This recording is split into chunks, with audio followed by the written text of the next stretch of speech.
Praise the Lord. परमेश्वर धन्यवाद हो आज के सुंदर दिन के लिए कि परमेश्वर ने एक बार फिर हमको मौका प्रदान किया कि हम परमेश्वर के पवित्र वचन में चले। आज हम बात करते हैं अपने हृदय की सुने।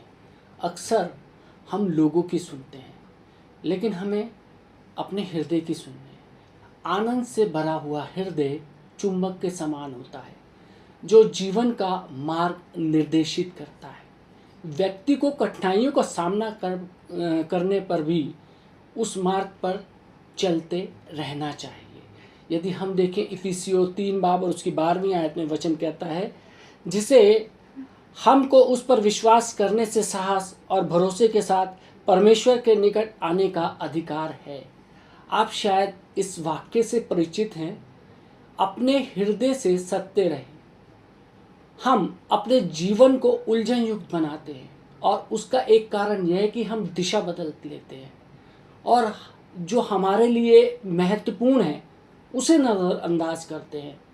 यदि हम अपने हृदय को किनारे करके संसार की सोच के अनुसार चलते हैं तो हम स्वयं को खाली और अपरिपूर्ण पाते हैं। हमारा जीवन बेस्वाद हो जाएगा। हम झुकाव के अनुसार चलते जाएंगे, परंतु कोई बात हमें संतुष्ट नहीं करेगी। आप जीवन से क्या चाहते हैं? आपको क्या लगता है कि परमेश्वर की आपके लिए क्या इच्छा है? अनेक लोग अपने कर्तव्य को पूरा करने में इतना समय व्यतीत करते हैं कि वे नहीं जानते कि उन्हें स्वयं के लिए क्या करना चाहिए। वे ये बात स्वयं से पूछते ही नहीं, क्योंकि वो सोचते हैं कि उन्हें पाना पहुंच से बिल्कुल बाहर है। जब मैं पूछता हूँ कि आपको जीवन से क्या चाहिए, तो मैं आपकी स्वार्थी इच्छाओं के विषय में नहीं बोल रहा हूँ। मैं हृदय की इच्छा के विषय में बोल रहा हूँ। आपके हृदय की गहराई में कुछ है जिसे परमेश्वर ने वहाँ बोया है।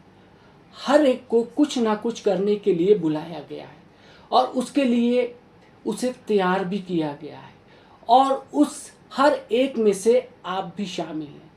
भीड़ के पीछे जाने की बजाय अपने हृदय की सुनने के लिए धैर्य की आवश्यकता होती है। जब परमेश्वर ने मुझे उसके वचन की शिक्षा देने के लिए बुलाया, तब मैंने अपने मित्रों को खो दिया।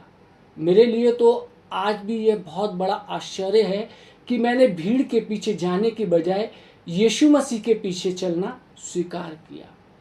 ये बिल्कुल भी आसान बात नहीं है कि आपके हृदय में कोई सपने या दुष्टांत होते हुए भी आप उन्हें दबाते चले जाएं और वो काम करते रहें जिसे करना आपको बिल्कुल भी पसंद नहीं, परंतु केवल इसलिए कि आप कम से कम कुछ करने के लिए आनंद ले सकें। आपको शायद लगता होगा कि अपने हृदय की सुनने के कारण यदि आपको कुछ लोगों को क्रोधित करना पड़ जाए तो आपका जीवन उलझन से भर जाएगा।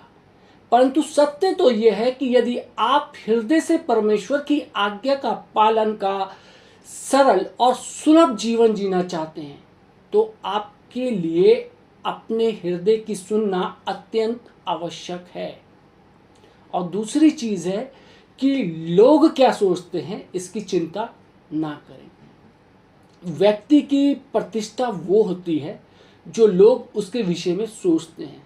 उसका चरित्र वो होता है जो वह वास्तव में होता है। यदि हम देखें मरकुस 4 बाब और उसकी 19वीं आयत में परमेश्वर का वचन कहता है, और संसार की चिंता और धन का धोखा और अन्य वस्तुओं का लोभ उसमें समाकर वचन को दबा देता है और वो निष्फल रह जाता है। दूसरे लोग क्या सोचेंगे, इसकी अत्यधिक चिंता करना स्वयं को दुविधा में डालने का आमंत्रण है। हमें सब बातों के विषय में उत्तम रीति से सोच समझकर काम करना अच्छा लगता है, परंतु हर समय हमारी प्रत्येक बात सबको पसंद आए यह भी संभव नहीं है। कोई एक आपके विषय में नकारात्मक विचार अवश्य रखेगा और आप उसके लिए कुछ नहीं कर सकते। यदि ऐसा वह व्यक्ति नहीं सोचता है तो कोई और सोचेगा, परंतु फिर हम अक्सर सोचते हैं कि लोग हमारे बारे में क्या सोच रहे होंगे, जबकि वास्तव में वे कुछ भी नहीं सोच रहे होते। पवित्र शास्त्र कहता है, पहला पतरस 5 बाब और उसकी 7वीं आयत में लिखा है कि अपनी सारी चिंता उस पर डाल दो क्योंकि उसको तुम्हारा ध्यान है। हमें अपनी सारी चिंताएं परमेश्वर पर डालनी चाहिए क्योंकि वो हमारी चिंता करता है, और उसमें लोग क्या सोचेंगे इसकी चिंता का भी समावेश है। ये सब चीज़ें परमेश्वर जानता है। मैं अपना जीवन केवल परमेश्वर को प्रसन्न करने के लिए जी सकता हूँ, और यदि लोग संतुष्ट नहीं हैं तो उस बात को उन्हें परमेश्वर के साथ सुलझा लेना चाहिए, मेरे साथ नहीं। यदि मैं परमेश्वर और लोग दोनों को खुश करना चाहूं, तब जीवन अत्यंत उलझन युक्त बन जाता है। परमेश्वर की अर्थव्यवस्था में हमें साधारण रूप से हमारे पास जो है वो खोने के लिए तैयार रहना चाहिए, ताकि उसे प्राप्त कर सके जिसे हम वास्तव में चाहते हैं। आपको जिससे कभी संतुष्टि नहीं मिलेगी, उसे थामे रहने से क्या लाभ? लोग क्या सोचेंगे, इस भय के नीचे दबे मत रहिए। आपके उद्देश्य कितने योग्य हैं यह उन्हें समझाने का प्रयत्न ना करें। उन्हें जो सोचना है उन्हें सोचने दें। परमेश्वर आपकी ओर से लड़ने वाला है। वह समय पर आपकी सारी सत्यता प्रकट करेगा। किसी के विचार आपके लिए क्या कर सकते हैं, ये प्रश्न होता है हमारे सामने। किसी भी सोच के कारण भय में जीवन व्यतीत करने से क्या लाभ? परमेश्वर ने हमें पवित्र आत्मा इसलिए नहीं दिया कि हम भय के बंधन में बंधे रहें। रोमियो 8 बाब और उसकी 15वीं आयत में हम देख सकते हैं, किसी भी व्यक्ति से अधिक परमेश्वर क्या सोचता है इसकी चिंता करें, तब आपका जीवन और अधिक आसान बनेगा। और तीसरी चीज जो है वो ये है कि अपने जीवन से झगड़ों को दूर करें। नीति वचन 20 बाब और 3री आयत में परमेश्वर का वचन हमको कहता है कि मुकदमा से हाथ उठाना पुरुष की महिमा ठहरती है, परंतु सब मूढ़ झगड़ने को तैयार होते हैं। जब हम झगड़े की बात करते हैं तब सब प्रकार के विवाद जैसे क्रोध, असहमति, हृदय में उमड़ने वाला क्रोध और दोष के कारण पीठ पीछे की जाने वाली बात, इन सब की बात करते हैं। हम अपने मित्र, परिजन और रोजमर्रा के कामों में संबंधित लोगों के साथ झगड़े का अनुभव करते हैं। कभी ऑफिस में, कभी घर में, कभी पड़ोस में हम इन सब चीज़ों का अनुभव करते हैं। लेकिन पवित्र शास्त्र हमको सिखाता है, 2 तीमुथियुस 2 बाब उसकी 23 और 24वीं आयत में परमेश्वर का वचन कहता है, पर मूर्ख और अविद्या के विवादों से अलग रहे, क्योंकि तू जानता है इनसे झगड़े उत्पन्न होते हैं। प्रभु के दास को झगड़ालू नहीं होना चाहिए, पर वह सबके साथ कोमल और शिक्षा में निपुण और सहनशील हो। वचन कहता है कि हमारा झगड़ालूपन से कोई संबंध नहीं होना चाहिए। मूर्खता, जिसे बोल सकते हैं कि अविद्या के विवाद, विशेषकर ऐसे विवाद जो मुद्दों को पूर्ण रूप से ना समझने के कारण उठते हैं, क्योंकि इनके कारण झगड़े उत्पन्न होते हैं।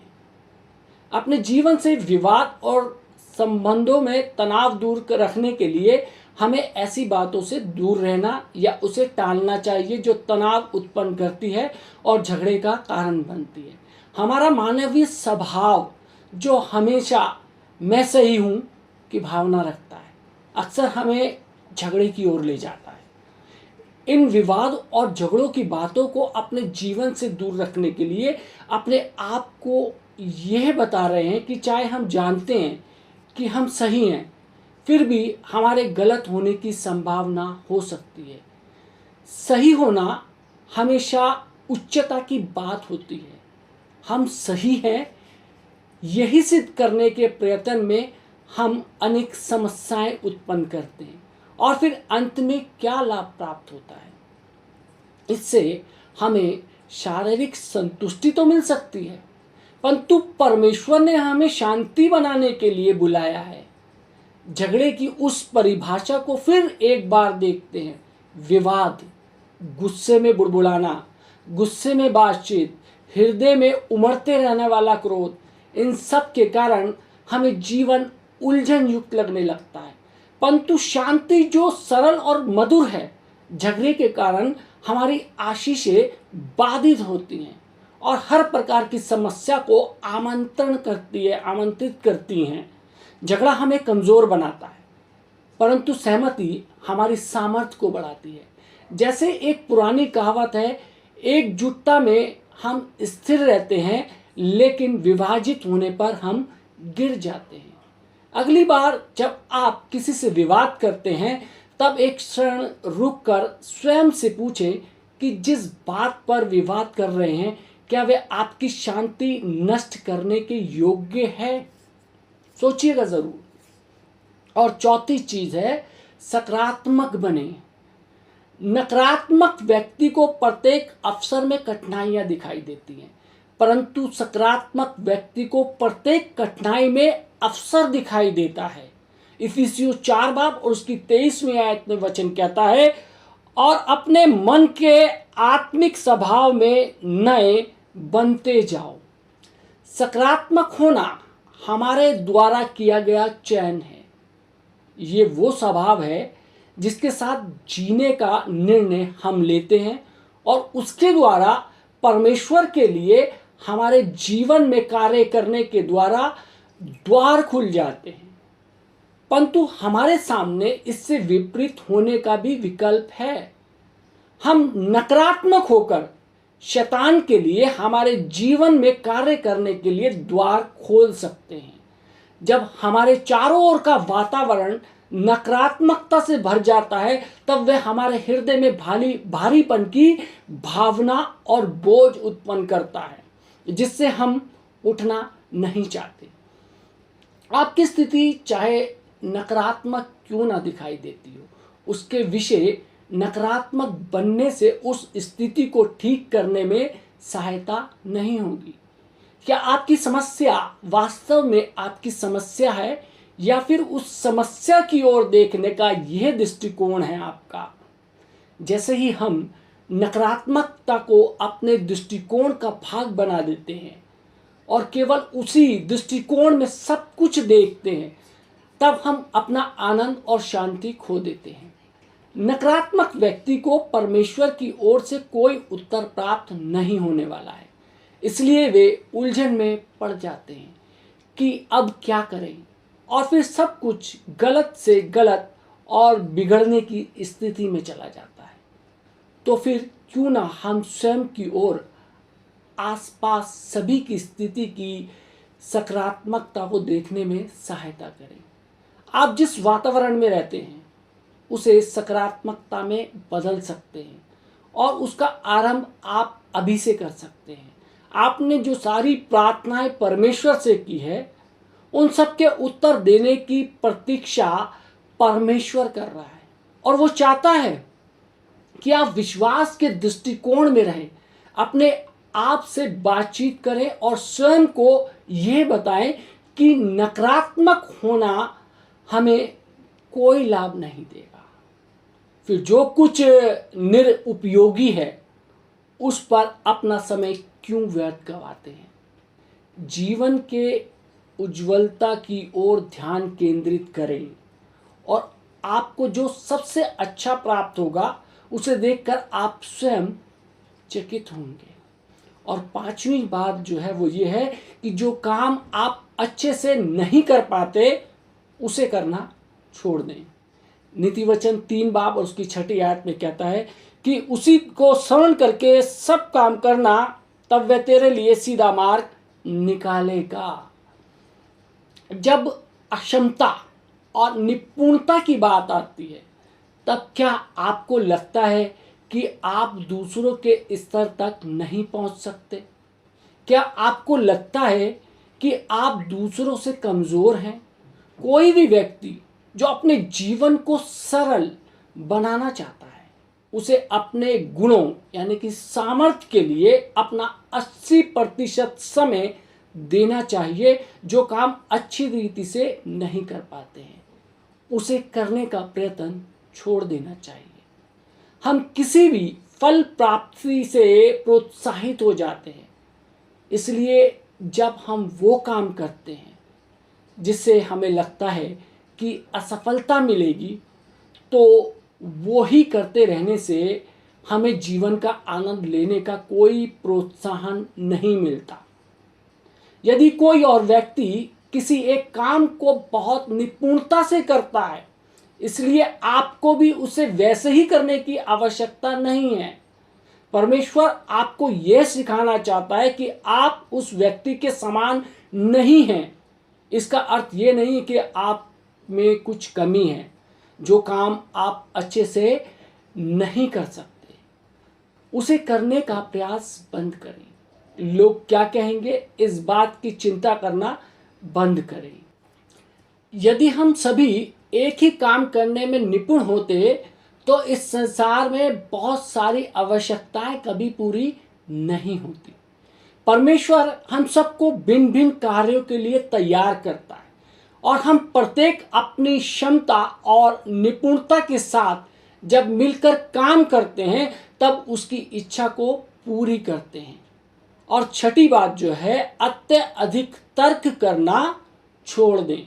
नीतिवचन 3 बाब और उसकी 5वीं आयत में कहता है कि तू अपनी समझ का सहारा ना लेना, वरन संपूर्ण मन से यहोवा पर भरोसा रखना। परमेश्वर का वचन हमें सिखाता है कि हमें अपनी समझ का सहारा नहीं लेना चाहिए। इसका अर्थ यह हुआ कि हमें उन बातों के विषय में सोचकर अपना समय व्यर्थ नहीं गंवाना चाहिए जिसके विषय में केवल परमेश्वर ही जानता है। इसका अर्थ ये नहीं है कि हमें किसी भी बात के विषय में सोचना नहीं चाहिए, परंतु इसका अर्थ ये है कि दिन प्रतिदिन हमारे जीवन में आने वाली समस्याएं और आह्वान के विषय में चिंतित नहीं होना है। परमेश्वर चाहता है कि हम अपना जीवन उस पर विश्वास करके और भरोसा करने के द्वारा आसान बनाएं। परंतु भरोसा करने का अर्थ है कि हमारे जीवन में हमेशा ही कुछ ना कुछ अनउत्तर रहित प्रश्न होते हैं। यदि हमें सब कुछ ज्ञात होता तो हमें परमेश्वर की आवश्यकता नहीं होती। इस बात का स्वीकार करें, आप सब कुछ नहीं जानते हैं और उसके विषय में चिंता करना छोड़ दें। सब बातों का उत्तर पाना आपका काम नहीं है। आपका काम है परमेश्वर पर भरोसा रखना कि वो आपको उचित समय पर योग्य उत्तर दे। जीवन के उस महत्वपूर्ण मोड़ पर जब मैंने जान लिया कि मुझे अपने जीवन को सरल बनाने की आवश्यकता है, तब एक आरंभिक बात जो मुझे छोड़नी पड़ी वो ये कि तर्क करना। यदि मेरा जीवन सरल होना है तो मेरा मन भी सरल होना आवश्यक है। मुझे बेकार की बातों पर विचार करना और तर्क करना बंद करने की आवश्यकता थी। प्रत्येक बात के विषय में लगातार सोचना और उस उत्तर को पाने का प्रयत्न करना जो योग्य प्रतीत होता है, वास्तव में सरल नहीं था। इस कारण मुझे अपने दिमाग पर जोर देना पड़ता था और दिमागी रूप से थकान महसूस होती थी और अधिकांश समय में जो सोचता था वो सही भी नहीं होता था। परमेश्वर ने मुझे दर्शाया कि मैं तर्क करने के नशे में अधीन हूँ। मुझे तब तक चैन नहीं मिलता या शांति नहीं मिलती थी जब तक मुझे यह नहीं लगता था कि मैंने जीवन में सब बातों के विषय में सोच विचार कर लिया है। जिस प्रकार एक शिशु के दूध छुड़ाने की प्रक्रिया होती है, उसी प्रकार मुझे तर्क करने की आदत से छुड़ाए जाने की आवश्यकता थी। और फिर मैंने हर बात का तर्क करने को बंद करने का निर्णय लिया। परंतु जब भी मेरे जीवन में कोई अनुत्तर रहित प्रश्न होते थे तो उसके विषय में मेरी शरीर को शांत रहने में कुछ समय लगा। जब भी मैं किसी बात के विषय में उलझन महसूस करता तब जान जाता कि मैं फिर अपनी पुरानी आदत में जा रहा हूँ और मैं कहता था कि प्रभु मैं तुझ पर भरोसा रखता हूँ और मैं तर्क करने की स्थिति में जाने से इनकार करता हूँ। धीरे धीरे मैं उस स्थिति से बाहर निकलने का जिसे मैं कहता हूँ कि मैं जानना चाहता हूँ। अब मैं कुछ ना जानने की स्थिति में भी स्वस्थ हूँ, क्योंकि अब मैं परमेश्वर को जानता हूँ और वे सब कुछ जानते हैं। वो मुझ पर भी वो बात प्रकट करेंगे यदि मुझे जानना आवश्यक है, तो उस समय तक मैं उसके प्रेम में निश्चित रह सकता हूँ और जान सकता हूँ कि सब कुछ उसके नियंत्रण में है। मेरे जीवन में यह कार्य होने में बहुत समय लगा, परंतु ये अत्यंत उपयुक्त रहा। यदि आप अत्यंत सोच विचार और तर्क करने वाले व्यक्ति हैं तो मैं आपको सलाह दूंगा कि आज ही आप तर्क करने की अपनी आदत को बदलना शुरू करें और सब तर्क के स्वामी पर भरोसा सीखें जो स्वयं परमेश्वर है। सब तर्कों को वो जानता है, उस पर भरोसा करना सीखें। परमेश्वर आप सबको आशीष दे।